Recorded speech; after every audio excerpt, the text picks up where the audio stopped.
ಸರ್ವೇ ಭವಂತು ಸುಖಿನಃ. ಇಂದಿನ ಭಕ್ತಿ ಸಂದೇಶವನ್ನು ನೋಡೋಣ.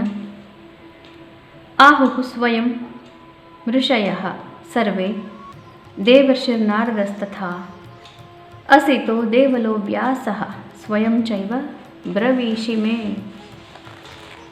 ಹೇ ಕೃಷ್ಣ, ನೀನಿವಾಗ ಏನು ಹೇಳ್ತಾ ಇದ್ದೀಯ ನನಗೆ ಅಂದರೆ, ಎಲ್ಲ ಬ್ರಹ್ಮರ್ಷಿಗಳು, ಬ್ರಹ್ಮ ಮತ್ತು ಬ್ರಹ್ಮನ ಮಾನಸಿಕ ಪುತ್ರನಾದಂತಹ ನಾರದ, ಎಲ್ಲ ಋಷಿಗಳು, ವೇದವ್ಯಾಸ ಎಲ್ಲವೂ ಕೂಡ ನಾನೇ ಅನ್ನೋದನ್ನು ಈಗ ನೀನು ನನಗೆ ಹೇಳ್ತಾ ಇದ್ದೀಯ ಭಗವಂತ ಅಂತ ಅರ್ಜುನ ಕೃಷ್ಣ ಆಡಿದ ಮಾತುಗಳನ್ನು ತಾನು ಮೆಲುಕು ಹಾಕಿಕೊಂಡು ಅರ್ಥ ಮಾಡಿಕೊಳ್ಳಲಿಕ್ಕೆ, ಅದನ್ನು ತನ್ನ ಮನಸ್ಸಿನಲ್ಲಿ ಸ್ಥಾಪಿಸಿಕೊಳ್ಳಲಿಕ್ಕೆ ಪ್ರಯತ್ನ ಪಡ್ತಾ ಇದ್ದಾನೆ.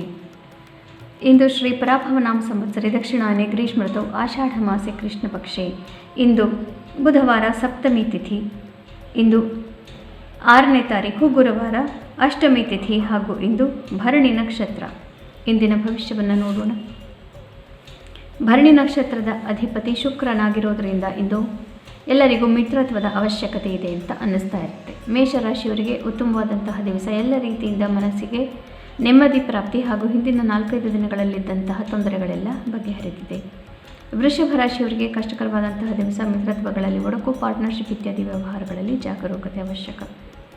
ಮಿಥುನ ರಾಶಿಯವರಿಗೆ ಅತ್ಯುತ್ತಮವಾದಂತಹ ದಿವಸ. ಮನಸ್ಸಿಗೆ ನೆಮ್ಮದಿ ಹಾಗೂ ಇಂದು ನಿಮ್ಮ ಪ್ರೀತಿ ಪಾತ್ರರು, ಬಂಧು ಬಾಂಧವರೆಲ್ಲರೂ ಕೂಡ ನಿಮಗೆ ಸಹಕಾರಿಯಾಗಿರ್ತಾರೆ. ಕರ್ಕ ರಾಶಿಯವರಿಗೆ ಉತ್ತಮವಾದಂತಹ ದಿವಸ.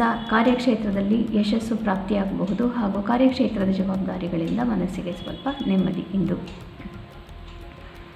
ಸಿಂಹರಾಶಿಯವರಿಗೆ ಭಾಗ್ಯೋದಯವಾಗುತ್ತೆ. ಹಿಂದಿನ 4-5 ದಿನಗಳಲ್ಲಿದ್ದಂತಹ ತೊಂದರೆಗಳೆಲ್ಲ ಪರಿಹಾರವಾಗಿ ಮನಸ್ಸಿಗೆ ಇಂದು ಸ್ವಲ್ಪ ಮಾರ್ಗದರ್ಶನ ಪ್ರಾಪ್ತಿಯಾಗಿರುತ್ತೆ.